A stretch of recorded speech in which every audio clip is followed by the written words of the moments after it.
ঢাকায় রিকশা চালাতেন গৌরীপুরের হাবিবুর রহমান।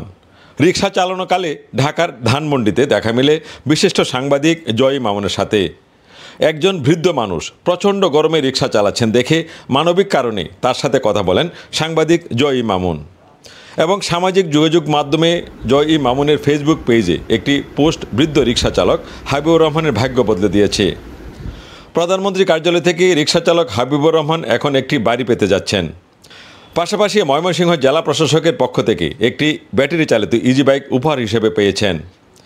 ইজি বাইকটি গৌরীপুর উপজেলা নির্বাহী কর্মকর্তা শাকিল আহমেদ বৃহস্পতিবার বিকেলে উপজেলা পরিষদ অফিস চত্বর থেকে হস্তান্তর করেন এবং প্রথম যাত্রী হিসাবে ইজি বাইকে চড়েন ইউনু শাকিল আহমেদ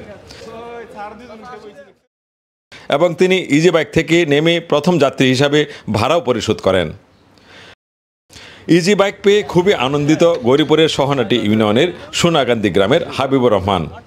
এখন থেকে তিনি আর ঢাকা রিকশা চালাবেন না, বাড়িতে থেকে তিনি ইজি বাইক চালিয়ে স্ত্রীকে নিয়ে জীবনযাপন করবেন।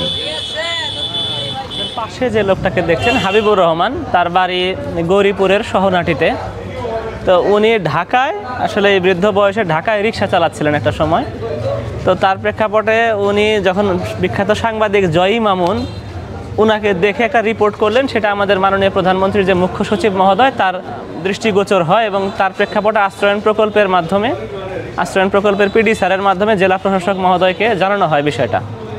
সেই ক্ষেত্রেই জেলা প্রশাসক তাৎক্ষণিক সিদ্ধান্ত নিয়ে তাকে একটা অটো উপহার দেয়। আজকে আমরা এটা দিচ্ছি এবং আশ্রয়ণ প্রকল্পের মাধ্যমে তাকে 2% জমি তার ছিল না, সেই 2% জমিও একজন লোক দান করেছে তার গ্রামেই এবং সেই জমিটা গতকালকে রেস্টিউ সম্পন্ন হয়েছে এবং তার জমিতে 2-1 দিনের মধ্যেই আশ্রয়ণ প্রকল্পের যে ঘরটা সেটার নির্মাণ কাজ শুরু হবে এবং আজকের প্রথম ধাপে হিসেবে আমরা এই মাননীয় প্রধানমন্ত্রীর যে উপকারভোগী হবে আশ্রয়ণ প্রকল্পের গৃহহীনের জন্য, সেখানটার উপকারভোগীর ডিসি স্যার হয়ে সন্তুষ্ট হয়ে তাকে একটা অটো উপহার দিয়েছেন। আজকে এটা আমরা এখানটা হস্তান্তর করলাম। ফারুক আহমেদ, জি নিউজ, গৌরীপুর, ময়মনসিংহ।